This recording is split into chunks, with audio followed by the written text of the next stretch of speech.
성경은 게으름을 죄라고 말합니다.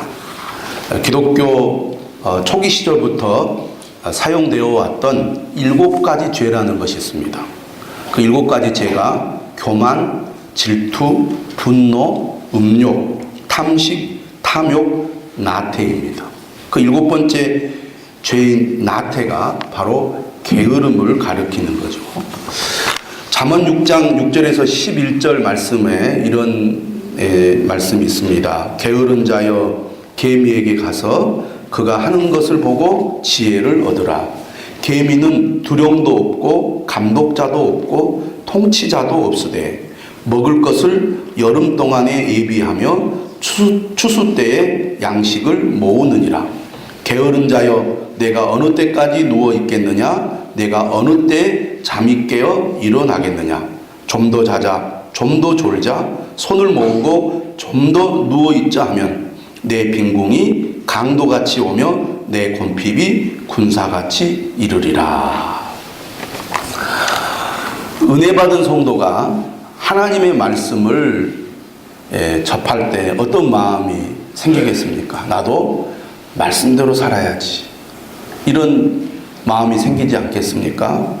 이 말씀을 읽고 듣고 묵상하면 아마 믿음의 사람들은 나는 게으르지 말아야지, 열심을 내야지, 최선을 다해야지, 그런 생각을 하게 될 것입니다. 잠언 10장 4절에도 이런 말씀이 있어요. 손을 게으르게 놀리는 자는 가난하게 되고 손이 부지런한 자는 부하게 되느니라. 열심히 일하는 것이 기독교의 믿음이고 정신입니다. 기독교가 들어가는 나라마다 경제적인 부흥이 일어난 것은 바로 이런 기독교인들의 근면 정신이 있기 때문이죠. 신앙생활을 시작할 때 많은 성도들이 가난한 형편에서 시작을 합니다. 그러나 하나님의 말씀을 붙들고 믿음으로 최선을 다하는 가운데 하나님이 주시는 은혜와 지혜로 점점 삶의 형편이 나아지는 것이 기독교인들의 삶이죠. 저는 우리 한국의 많은 기독교인들을 보면서도 그걸 많이 깨닫습니다. 또 열심히 믿음 생활을 잘하면 그 자녀대 그리고 그 손자대에 이르면 정말 하나님이 복을 많이 주시는구나 하는 것을 많이 깨닫게 됩니다. 데살로니가 후서 3장 10절에서 12절의 말씀에서 사도 바울이 데살로니가 교회에 보낸 두 번째 편지에서도 같은 얘기를 합니다. 우리가 너희와 함께 있을 때에도 너희에게 명하기를 누구든지 일하기 싫어하거든 먹지도 말게 하라 하였더니 우리가 들은즉 너희 가운데 게으르게 행하여 도무지 일하지 아니하고 일만 만들기만 하는 자들이 있다 하니 이런 자들에게 우리가 명하고 주 예수 그리스도 안에서 권하기를 조용히 일하여 자기 양식을 먹으라 하노라. 조용히 일하여 자기 양식을 먹으라 하노라. 믿음의 사람들은 의존적인 삶을 멀리하는 사람입니다.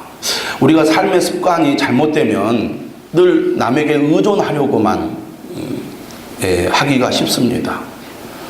어떤 사람들은 어렸을 때는 부모님에게만 의존합니다. 부모님이 너무 모든 것을 부족함 없이 충족해주면 그것이 습관이 되어서 어른이 되어도 부모님에게 의존하는 그런 자녀들이 있죠. 심지어 결혼을 하고 직장을 다니면서도 부모에게 경제적인 의존을 하는 그런 젊은이들이 요즘 참 많이 있습니다. 그러나 기독교 신앙의 기본적인 정신은 의존적인 삶을 버리는 것입니다. 조용히 일하여 자기 양식을 먹으라. 이런 근면한 정신이 기독교인들에게 있기 때문에 어려움 속에서도 최선을 다하고 열심히 일합니다. 그러면 어떻게 됩니까? 점점 더 삶이 나아지는 것이죠. 열심히 일하면 형편이 나아지는 것이 순리입니다. 하지만 오늘 우리가 사는 이 시대는 경쟁이 치열하다 보니까 단순히 몸만 열심히 움직인다고 꼭 삶의 환경이나 형편이 나아지는 것은 아닌 것 같습니다. 그러니까 부지런하라는 말은 단순히 몸만 부지런하게 움직이라는 말이 아니라 머리도 부지런하게 움직이라는 그런 의미로 우리가 이해해야 될 것입니다. 구조적인 문제가 있는 사회에서는 아무리 내가 열심히 부지런하게 일을 해도 가난을 벗어나기가 어렵습니다. 단순히 몸만 열심히 움직인다고 지혜로 이 부자가 되는 게 아닌 거죠. 그런 경험들이 쌓이다 보니까 부모들은 어떻게 합니까? 어떻게 해서든지 자녀들에게 공부를 가르쳐서 자녀들이 이 부가가치가 높은 그런 일을 하도록, 그래서 똑같이 땀 흘려 일해도 더 많은 소득을 올릴 수 있도록 자녀들을 안내합니다.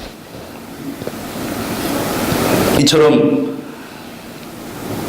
우리가 하나님의 은혜를 받고 믿음으로 살아갈 때 하나님께서는 우리의 삶의 양식을 변화시켜 주셔서 우리가 어떤 곳에서 무슨 일을 하든지 최선을 다하여 열심히, 또 문제가 있으면 그것을 극복해 가면서 성공하고 승리하는 그런 삶으로 우리를 인도해 주신다는 것을 여러분 꼭 믿으시기를 바랍니다.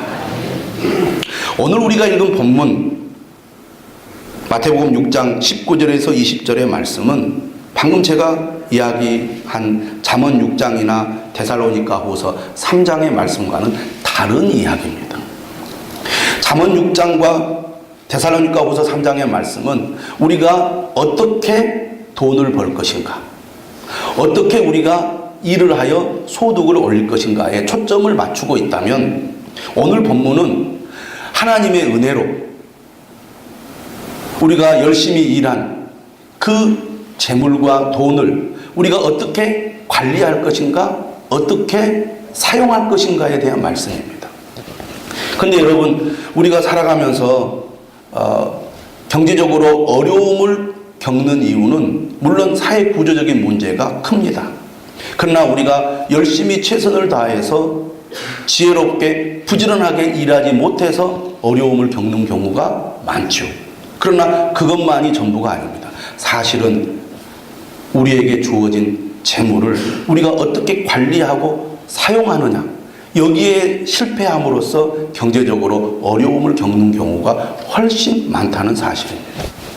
또 어떤 사람은 똑같이 내게 일정량의 재물이 주어졌어도 어떤 사람은 감사하고 만족하고 그것을 잘 사용하여 삶의 만족도를 높이는 사람이 있는가 하면, 만족하지 못하여 욕심을 부리다가 있는 것까지 다 잃어버리는 그런 경우도 우리가 살아가는데 많이 있다는 것입니다. 근데 오늘 본문은 그런 의미에서 우리가 주의 깊게 들어야 할 말씀입니다. 너희를 위하여 보물을 땅에 쌓아두지 말라. 거기는 좀과 동록이 해하며 도둑이 구멍을 뚫고 도둑질하느니라. 자, 10절을 한번 같이, 20절을 같이 한번 읽어보겠습니다. 시작.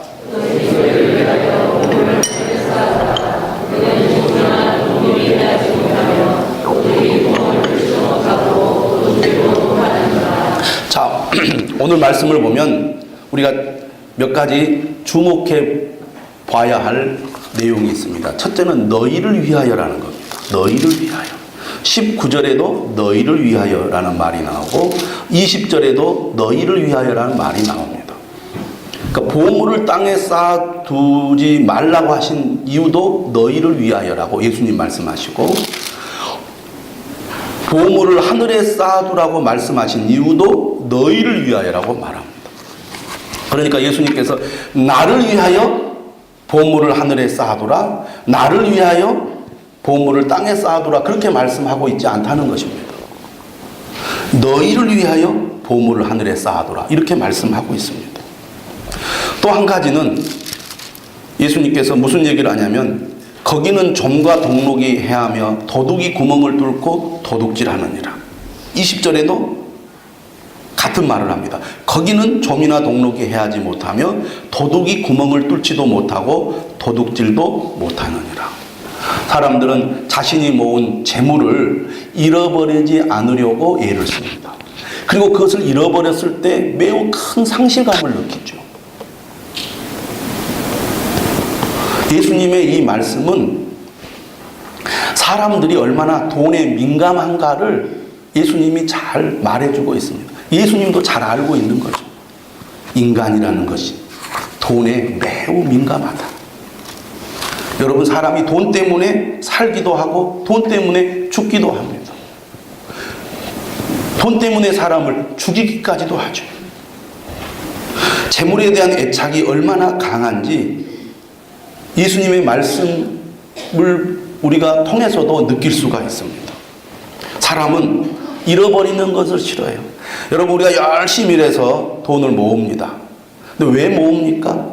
잘 쓰기 위해서 모으는데 이상하게도 돈을 모으다 보면 더 모으고 싶습니다. 계속 모으고 싶습니다. 모으는데 재미를 느끼고, 모으는데 쾌감을 느끼고, 모으는데 만족을 얻으려고 한다는 거죠. 여러분, 열심히 벌어서 다 쓰고 가야 되는데 돈을 벌었으면 그것을 사용하면 그게 줄어드는 것이 정상이고 자연스러운데 돈을 많이 모을수록 재산이 줄어드는 것을 잘 용납하지를 못합니다. 그래서 더 모으려고 하고 더 가지려고 하는 것이 인간의 심성인 것 같아요. 그래서 오늘 예수님께서는 뭐라고 말하냐면 보물을 땅에 쌓아두지 말아라. 보물을 하늘에 쌓아두라. 이렇게 말합니다. 얼마나 버느냐의 문제를 다루는 것이 아니고 하나님이 내게 주신 재물을 어떻게 다루느냐, 어떻게 관리하느냐, 어떻게 사용하느냐, 이 부분이 매우 중요하다, 이 말씀을 하고 있는 것입니다. 그렇다면 땅에 쌓아둘 때 일어날 수 있는 문제가 무엇인가? 오늘 본문에 보니까 뭐라고 말합니까? 종과 동록이 해하며 도둑이 구멍을 뚫고 도둑질하느니라, 이렇게 말씀하고 있습니다. 좀이라는 것은 의복을 상하게 하는 것입니다. 동록은 금은을 파괴하는 것이에요. 그 당시 보물은 귀한 의복과 금은으로 대표가 되었습니다. 야고보서 5장 1절에서 3절에 이렇게 말합니다. 들으라 부한 자들아, 너희에게 이 말 고생으로 말미암아 울고 통곡하라. 너희 재물은 썩었고 너희 옷은 좀 먹었으며 너희 금과 은은 녹이 쓸었으니 이 녹이 너희에게 증거가 되며 불같이 너희 살을 먹으리라. 너희가 말세에 재물을 쌓아보다. 우리가 정말 먹을 것 안 먹고 입을 것 안 입고 쓸 것 안 썼어. 애를 쓰고 노력해서 모았는데 그것을 하루아침에 잃어버렸다고 생각을 해보세요. 그 상실감이 얼마나 크겠습니까? 오늘 우리가 읽은 이 본문, 보물을 하늘에 쌓아두라라는 말씀 다음에 25절부터 34절까지 목숨을 위하여 무엇을 먹을까, 무엇을 마실까, 몸을 위하여 무엇을 입을까 염려하지 말라라는 말씀이 나옵니다. 그러니까 오늘 본문은 어느 정도 돈이 있는 사람들을 향해서 말을 하고 있는 말씀이고 25절 이하의 말씀은 경제적으로 매우 어려운 사람들을 향하여 하신 말씀이라고 할 수 있겠습니다. 근데 오늘 이 본문과 같은 내용의 말씀이 어디에 있냐면 누가복음 12장에 있습니다. 누가복음 12장 22절에서 34절까지 염려하지 말라는 말씀이 있는데 바로 그 앞에 어떤 말씀이 있냐면 어리석은 부자 이야기가 나옵니다. 이 어리석은 부자 비유는 바로 오늘 우리가 읽은 하늘의 보물을 쌓으라는 말씀과 연결이 되는, 어떻게 보면 그 말씀을 이야기로 풀어낸 그런 내용이라고 할 수가 있겠습니다. 누가복음 12장 우리가 너무나 잘 아는 얘기죠. 한 사람이 예수님을 찾아왔습니다. 이렇게 요청을 해요. 예수님께 형을 명하여 유산을 나와 나누게 하소서. 아마 동생이 예수님을 찾아온 목적은 형이 유산을 다 가로채어서 화가 났던 것 같습니다. 그래서 예수님께 부탁을 한 거예요. 근데 예수님 뭐라고 대답하십니까? 이 사람아, 누가 나를 너희의 재판장이나 물건 나누는 자로 세웠느냐? 여러분, 예수님이 너희 재산을 이렇게 나누라고 한다고 욕심 많은 형이 동생에게 나눠주겠습니까? 예수님이 찾아와도 말을 안 들어요. 그게 오늘 우리의 모습입니다. 그러면서 예수님이 하신 말씀이에요. 삼가 모든 탐심을 물리치라. 사람의 생명이 그 소유에 넉넉한 데 있지 아니하니라. 오늘 우리가 읽은 마태복음의 보물을 땅에 쌓아두라는 말씀은 탐심에 대하여 말하는 것입니다. 돈에 대한 욕심이나 집착을 얘기하는 것이죠. 예수님이 누가복음 12장에서 삼가 모든 탐심을 물리치라라는 말씀을 하신 다음에 비유를 들어서 이야기를 합니다. 한 부자가 있습니다. 그 밭에 소출이 풍성했어요.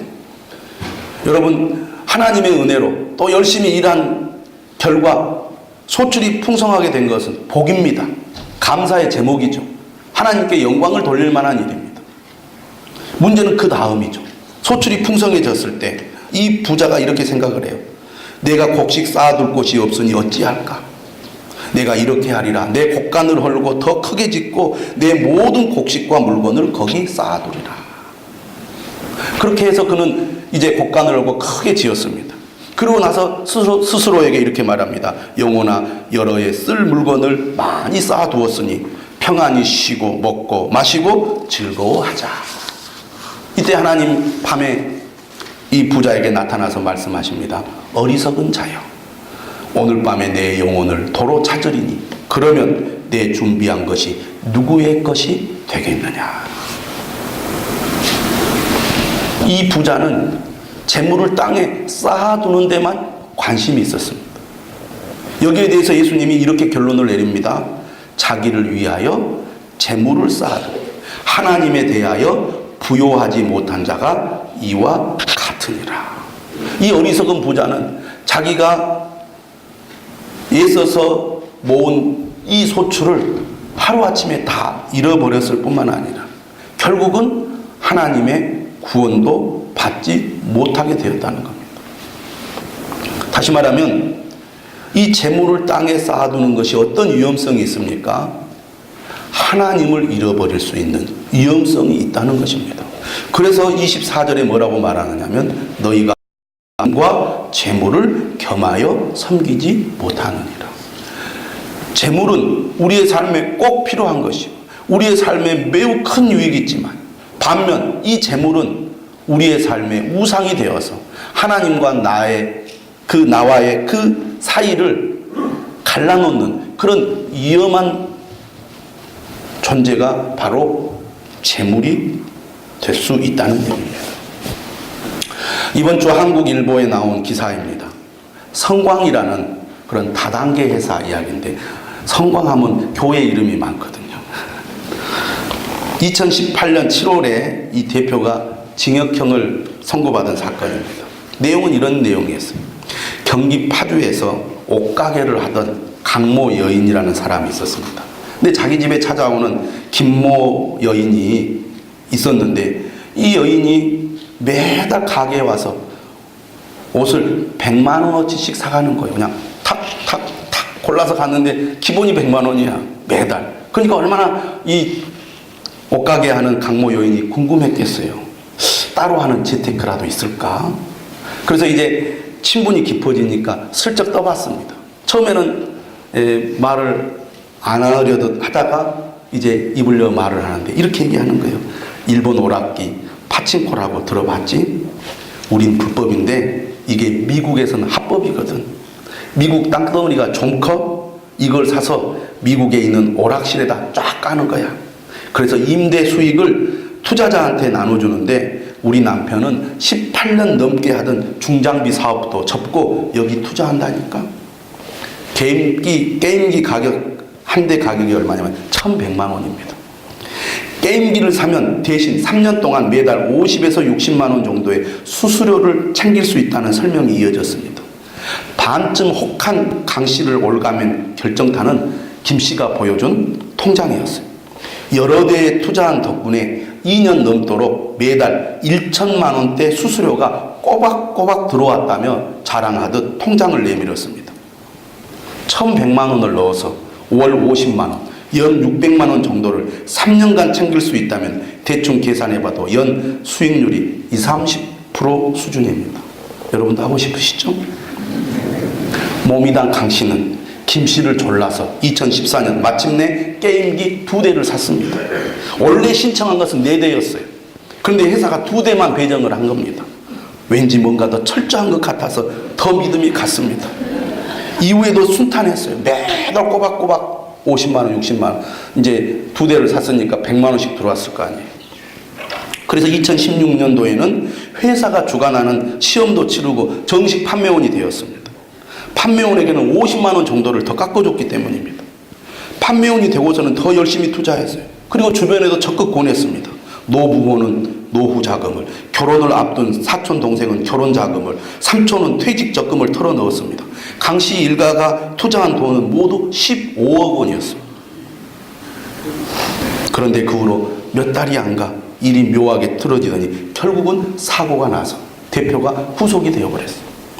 그동안 받은 수수료는 3억 원, 나머지 12억 원은 사라지고 말았습니다. 알고 보니까 게임기 임대업은 거짓말이었습니다. 실상은 그저 돈을 돌려막는 것뿐이었습니다. 이 성광이라는 회사는 7년 동안 4천여 명에게서 5,100억 원의 투자금을 거둬들였습니다. 놀라운 것은 7년 동안 경찰에 한 통의 신고 전화도 없었다는 거예요. 왜? 못 받을까 봐. 다 쉬쉬한 거죠. 그러면 사람들이 왜 어리석게 그걸 속느냐? 이 회사가요, 1년에 한 번씩 투자자들을 미국 게임장에 데려갔습니다. 수백 수천 대 게임기를 둘러보도록 한 거죠. 또 미국에서 게임기를 구입했으며 그에 따른 세금을 정상적으로 지급했음을 보여주는 납세 필증이 붙은 계약서도 보여줬습니다.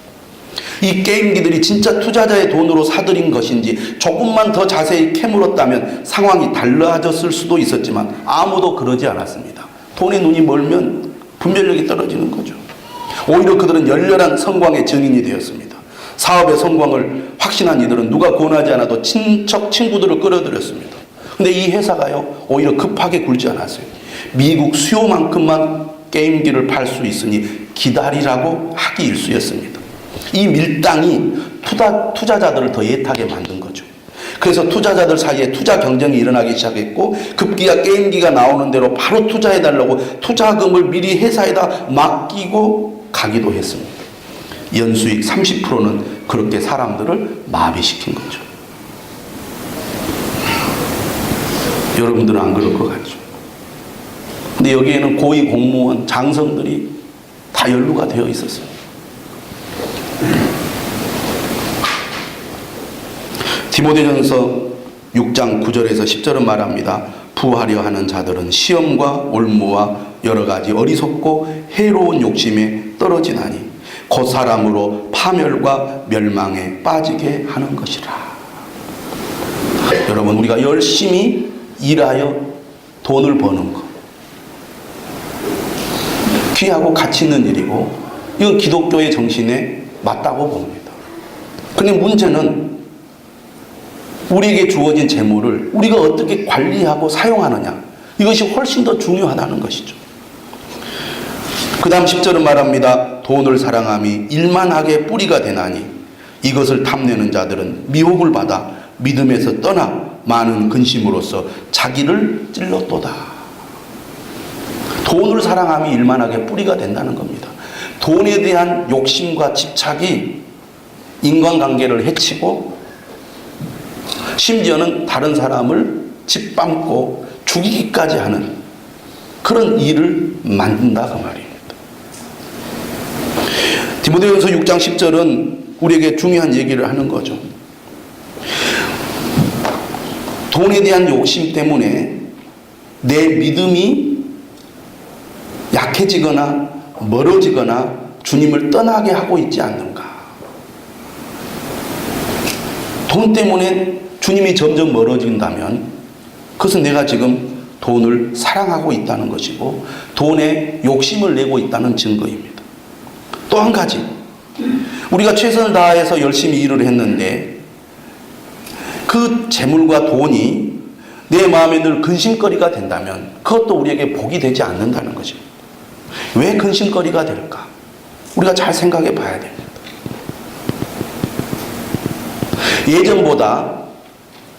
예전보다 우리가 더 많은 것을 누리고 더 많은 것을 가지고 있지만 훨씬 삶의 만족도가 떨어지고 삶에 대한 불만이 많습니다. 물론 우리가 사는 삶의 수준을 무시할 수는 없겠죠. 그러나 그것 때문에 우리가 불행하고 그것 때문에 내 마음이 괴롭고 그것 때문에 내가 내 가족을 힘들게 한다면 그 재물이, 그 돈이 오히려 우리에게 복이 되는 게 아니고 저주가 되는 것입니다. 왜 그것밖에 못 벌어오느냐고. 남들은 저렇게 많이 버는데 왜 우리는 이거밖에 안 되느냐고. 이런 말이 늘 우리 입에서 나온다면 오늘 우리가 이 디모데전서 말씀 그리고 이 마태복음의 말씀을 깊이 한번 생각해 보아야 할 것입니다. 돈을 잃어버리는 그 상실감이란 것은 이루 말할 수가 없죠. 돈에 집착할수록 잃어버렸을 때 상실감이 큽니다. 그런데 우리가 세상에서는 잃어버릴 수 있는 가능성이 너무너무나 많다는 것입니다. 그렇기 때문에 오늘 예수님께서는 우리에게 뭐라고 말하느냐? 오직 너희를 위하여 보물을 하늘에 쌓아두라. 거기는 좀이나 동록이 해하지 못하며 도둑이 구멍을 뚫지도 못하고 도둑질도 못하느니라. 절대로 잃어버리지 않는다는 것입니다. 그런데 잠언 11장에 이런 말씀이 있어요. 24절 25절에 흩어 구제하여도 더욱 부하게 되는 일이 있나니 과도히 아껴도 가난하게 될 뿐이니라. 오히려 악착같이 아끼고 모으기만 하면 삶의 형편이 나아지면서 삶의 만족도가 높아져야 되는데 오히려 반대로 흩어 구제할 때 더욱 부하게 되는 그런 결과가 나타난다는 것입니다. 구제를 좋아하는 자는 풍족하여질 것이요 남을 윤택하게 하는 자는 자기도 윤택하여지리라. 이상하게 자기를 위하여 자신을 위하여 보물을 땅에 쌓아두면 오히려 더 부하게 되고 행복하게 될 것 같아도 사실 그렇지 않다고 말합니다. 오히려 흩어 구제하는 것이 오히려 부하게 되는 길이라고 성경은 말하고 있습니다. 예수님 그 얘기를 하는 거죠. 오직 너희를 위하여 보물을 하늘에 쌓아두라. 하늘은 어떤 곳입니까? 하늘은 우리가 산상수훈에서 보면 하늘은 곧 하나님 아버지가 계신 곳입니다. 그리고 하나님의 뜻이 이루어지는 곳이죠. 여러분 우리가 지난주에 바로 앞 본문에서 주기도문의 말씀을 들었습니다. 주기도문이 뭐라고 말합니까? 나라가 임하시오며 뜻이 하늘에서 이루어진 것 같이 땅에서도 이루어지이다. 예수님께서 우리에게 가르쳐 주신 기도는 단순히 기도만 하라고 주신 것이 아닙니다. 기도한 대로 살라고 주신 것이죠. 기도와 삶이 연결되어야 한다는 것입니다. 이 기도대로 실천하는 가장 첫 번째가 뭐냐면 보물을 하늘에 쌓아두는 것이라고 예수님은 말씀하고 있습니다. 왜 그렇게 말씀하고 있습니까? 마태복음 6장 21절에 말합니다. 내 보물이 있는 그곳에는 내 마음도 있느니라. 우리가 땅에 보물을 쌓아두기만 하면 우리의 마음이 땅에 세상의 것에 있을 수밖에 없고 보물을 하늘에 쌓으면 하나님의 뜻이 이루어지는데 그 보물을 사용하면 우리의 마음도 하나님 아버지께 있게 된다는 얘기입니다. 사실 그렇죠. 여러분 우리가 그런 얘기 많이 듣습니다.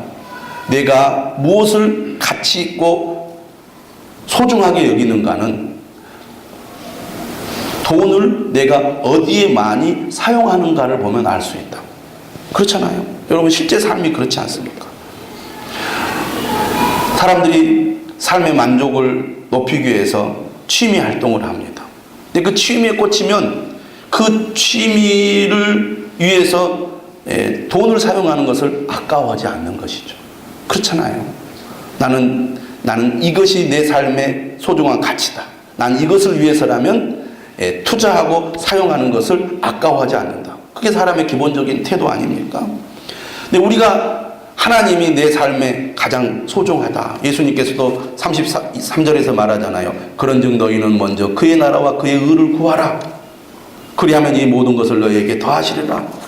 우리에게는 하나님이 가장 소중하고 하나님의 나라와 의를 구하는 것이 먼저가 된다고 우리가 고백한다면 우리에게 주어진 재물과 돈을 어떻게 사용하는가, 누구를 위해 사용하는가, 무엇을 위해 사용하는가를 보면 알 수 있다는 것입니다. 다시 말하면 말로는 나는 하나님이 최고라고 하지만 내 보물을 하나님을 위해서 사용하지 않는다면 그것은 사실은 진실이 아닐 수 있다는 얘기죠.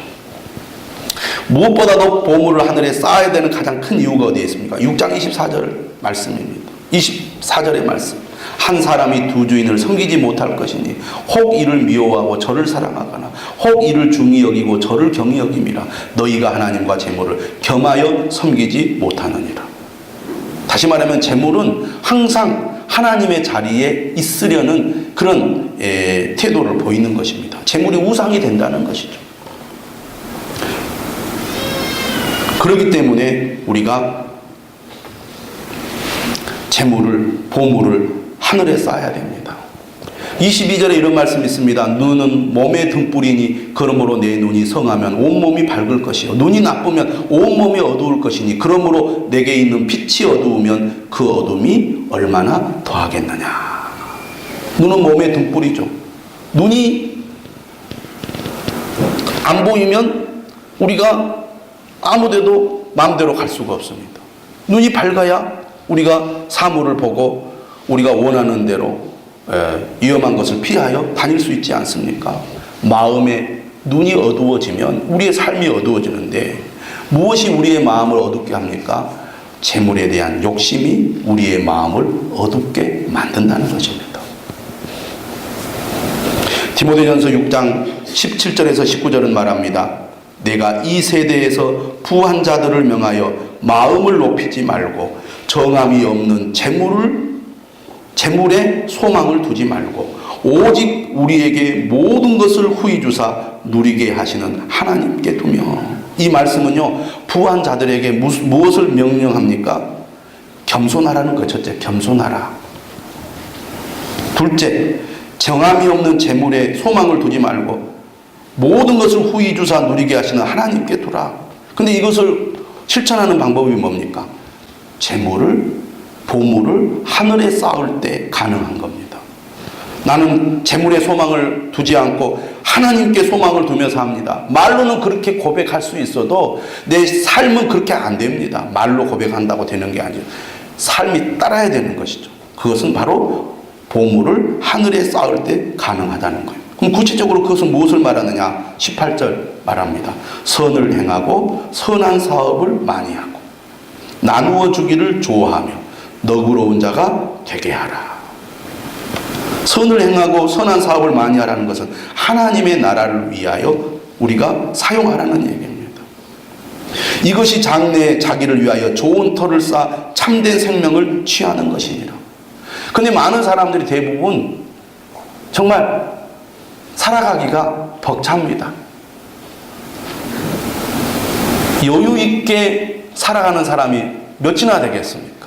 대부분 한 달 근근히 따뜻하게 살아가고 많은 사람들은 적자 삶을 살아가는 분들이 참 많아요. 이런 분들에게 재물에 소망을 두지 말고 오직 우리에게 모든 것을 후히 주사 누리게 하시는 하나님께 두라는 말씀을 드린다는 게 쉬운 일이 아니죠.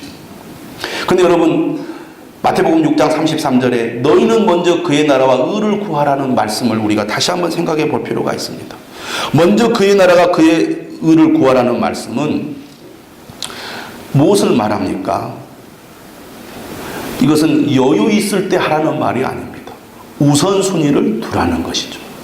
여러분, 내 삶의 이 질을 높일수록 쓸 돈이 없습니다. 예를 들면 저축을 너무 많이 하면 당장 한 달, 하루 사용할 돈이 부족해요. 그렇죠? 저축을 많이 하거나 그리고 보험에 많이 들거나 또는 큰 집을 사거나 큰 차를 사거나 또 고가의 물건들을 필요하면 그의 나라와 의를 구하는 삶은 불가능합니다. 그래서 많은 사람들이 하나님 쓸 돈이 없어요. 부족해요. 제발 좀 더 소득이 늘어나게 해주세요. 이런 기도를 우리가 많이 합니다. 근데 여러분, 그의 나라와 그의 의를 구하는 것은요, 사실 나를 희생하는 것입니다. 내가 쓸 것을 덜 쓰고 먼저 그의 나라와 의를 위하여 사용하는 것입니다. 그것이 보물을 하늘에 쌓는 것이죠. 내가 하고 싶은 것, 내 욕심을 따라 하나님이 내게 주시는 은혜를 넘어서 더 많은 것을 내가 누리려고 하면은 보물을 하늘에 쌓기가 어렵습니다. 먼저 그의 나라와 그의 의를 구하기 어렵습니다. 아마 여러분 평생 못할 것입니다. 하나님 지금보다 조금만 더 나으면 주를 위해서 살겠습니다. 근데요, 대부분의 사람들이 평생 그럴 날이 안 와요. 먼저 그의 나라와 의를 구하라고 말합니다. 그것은 자기를 희생할 때 가능한 것입니다. 근데 여러분 분명히 알아야 될 것은 하나님의 약속은 그저 우리에게 거짓으로 하시는 말씀이 아닙니다. 너희를 위하여 보물을 하늘에 쌓아두면 반드시 그것이 우리에게 복이 된다는 것을 저는 믿습니다. 여러분도 그 믿음을 가질 수 있기를 바랍니다. 진정한 기쁨과 만족, 영원한 복은 우리가 하나님의 말씀에 순종할 때 오는 것입니다. 여러분, 오늘의 말씀을 다시 한번 마음에 깊이 새기고 주님이 내게 원하시는 것이 무엇인지를 분명히